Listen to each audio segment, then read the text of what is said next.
You ready? You nervous? Maybe, you know what, a little bit. I ain't gonna lie, it's like my first time doing something like this, but it's good because it's practice. Okay. All right, cool. So who are you? Name yourself. Let the world know who you are. Okay. My name is Rony Johnson. I'm a husband. I'm a father of 7 super fantastic children. I've got 6 girls and a brand new baby boy named Hero. I'm from Togo, West Africa, born there, raised here in Maryland for about 3-4 years. Then I've lived in DC most of my life.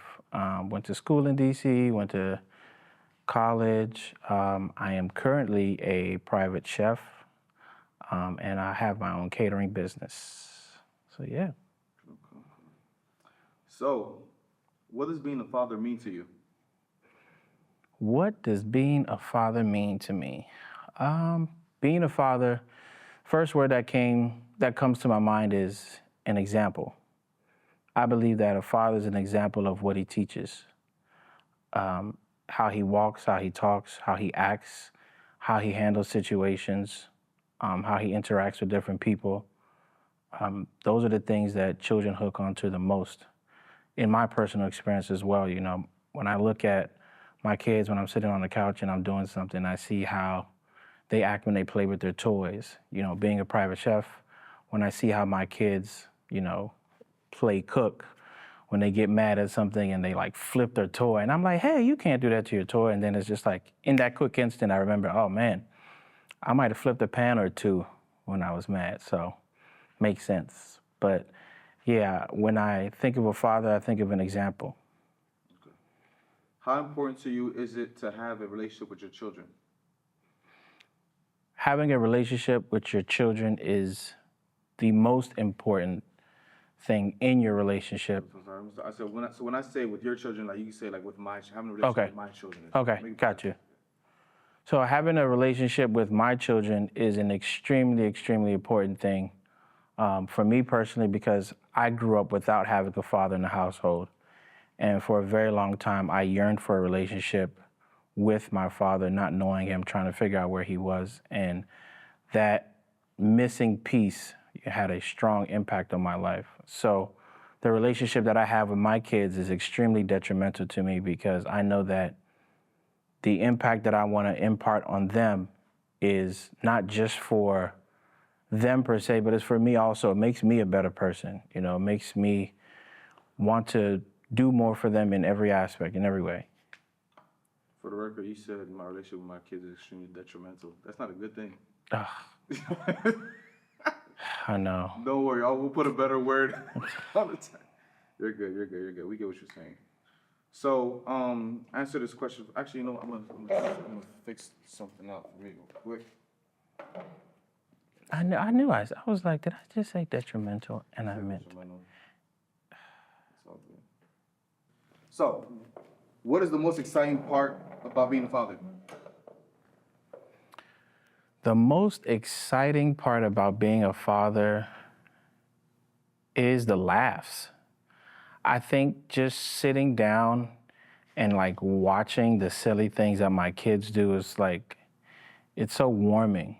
When you're watching someone like grow into their character, the funny things that they do, the things that they do where when you're kind of like watching imagination in real form, something how when someone tells you to imagine something and you're sitting there thinking it, you can't really see what they're thinking. But when you look at a child, you can literally see their imagination being acted out. And I think those are the most exciting moments about fatherhood, watching those little imaginations jump out into different characters, whether they're trying to act like they're swimming on the carpet, or they're jumping off the bunk bed onto something, things like that, for me, is exciting.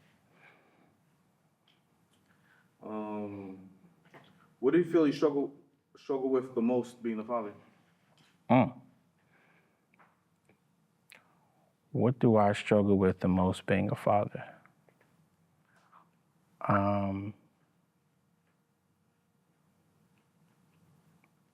Man,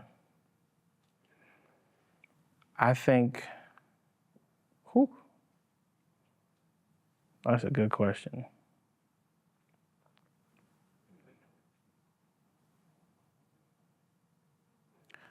Loving them the way that I want to be loved. I think that for a long time, there's a love that I looked for from not having a father growing up. I looked for in so many other things. So once I started having children, it was hard for me to love my children that way because I personally hadn't experienced that love. So it was something that I battled with a lot. I was telling somebody that it wasn't until I had my sixth child that I really started to come to understand what love looks like and how to love my children properly. Good. You actually answered the next question. My next question was going to be, do you have a relationship with your father? How does having this relationship or absence of it impact your role as a father? But let me ask you this. We'll skip on. Why are fathers important to society? Why are fathers important to society? Fathers are important because, man, I would say, I don't know, like there's something about the presence of a father that just, it's like a game changer. It's like it moves mountains. You know, I don't know how to put it in words. You know, there's just some things that a father brings to a family that you can't get anywhere else, you know, whether it's protection, the provision, the security, you know, that assurance. You know, when I think of what a father brings, it's I got it. You know, when you ask any dad that's out there, when they were in a situation that was, you know, like really life-changing for them, if you ask somebody that was in that situation with them, what did they do? They'll probably tell you, man, he just said, I got it. I'll figure it out. You know, and it happened. And you know, and you always ask yourself, like, man, like, how'd you do that? And it's like, I don't know. It's something that's just instilled and imparted in fathers that God, you know, granted us with, that gave us as a gift to where, you know, regardless of what it is, we're going to figure it out. And I think that mindset, you know, really keeps society together because it's like, if somebody ain't figured it out, then it's not happening, you know. Okay. What message would you want to share with all fathers, new or experienced? Be patient. A message that I would say to all fathers, new, upcoming, old, been in the game for years, is be patient. And take time with your children, you know, even if it's 2 minutes. You know, it's very easy to be like, hey, give me 5 minutes, I'll be back, I'll let you know. But a split second of just giving your attention to something, giving it to something that they're doing or just to them, makes all the more difference in their day.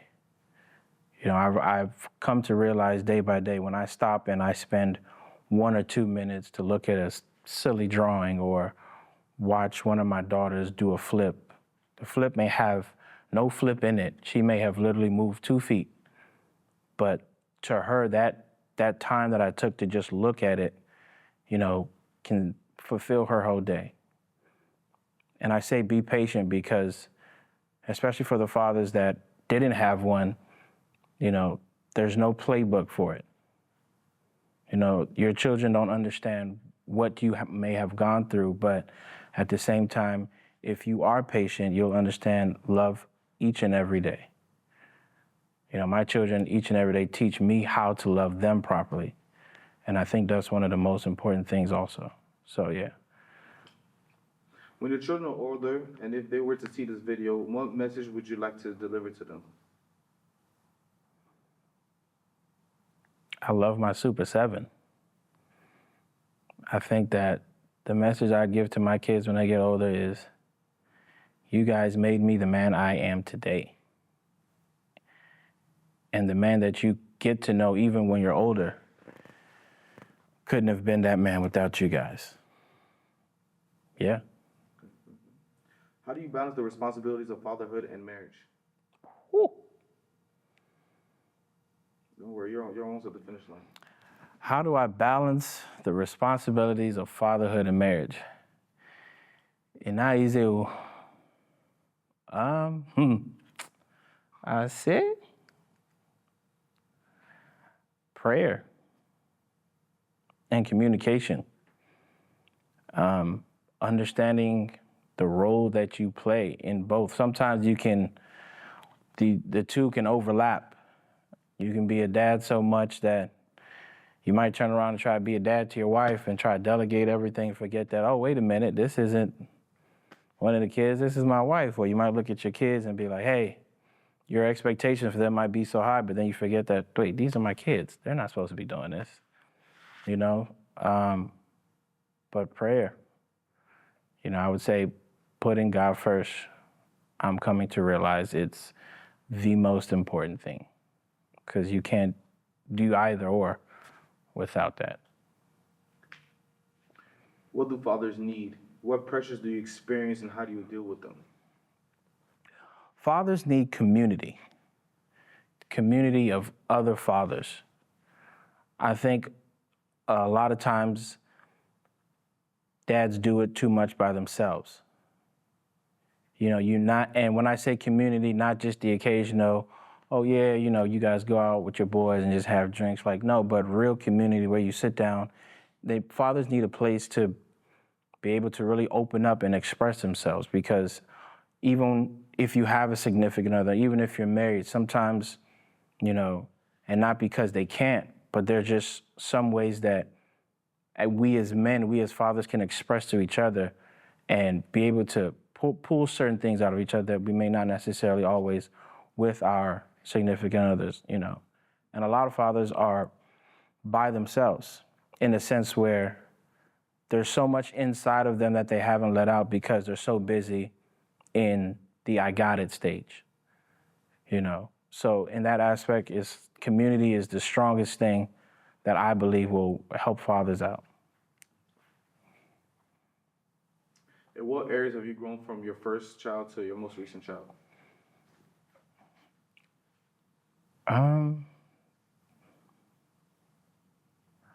Well, I've gotten more patience. You know, the more kids you have, the more patient you got to be.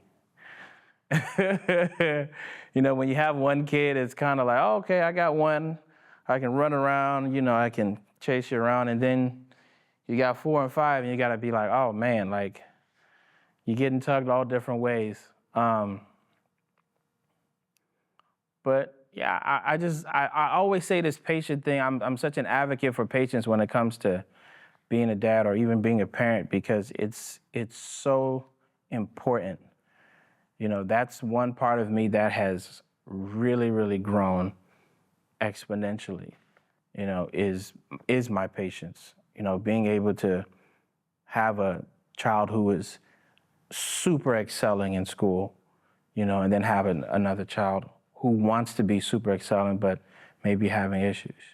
You know, the expectations as a father are the same. It's like, hey, I want everybody to be on this level, but you have to understand that, you know, everybody's not always there. You know, so having that same level of patience for a child who you want to be in a certain place and the child who's already there, you know, it takes a lot. You know, and again, goes back to that whole aspect of love, you know, loving the fact that this kid here has the fire to be great, even if they may not be getting it there. At the same way, well, hey, this kid here is doing everything. Now it's just about pushing them forward. You know, so yeah, again, patience. Last question. You've had 6 daughters. Well, not expect them. Now you've had your first boy, your baby boy. How does it feel to finally have your baby boy? Man, my first son, I don't know, it was different. I told somebody, I said, I don't know, I feel like something activated in me and different. You know, the heir to the throne is here, and it's like, I don't know, man. It's like, it felt like having a first kid all over again. You know, you got 6 girls, and I'm used to it. And I'm like, all right, I know what to do. I know what to expect. I don't have to worry about too much. But then you have a boy, and it's like, boom, like, What you gonna do now? You know, it's different. You know, with girls, it's like, you know, they're so delicate. The girls are so, ooh, ah. But now it's like my boy's here, and I'm just like, man, like, it's like, I don't know, man. It's different. It's different, but I'm loving every step of the way. I'm loving every step of the way.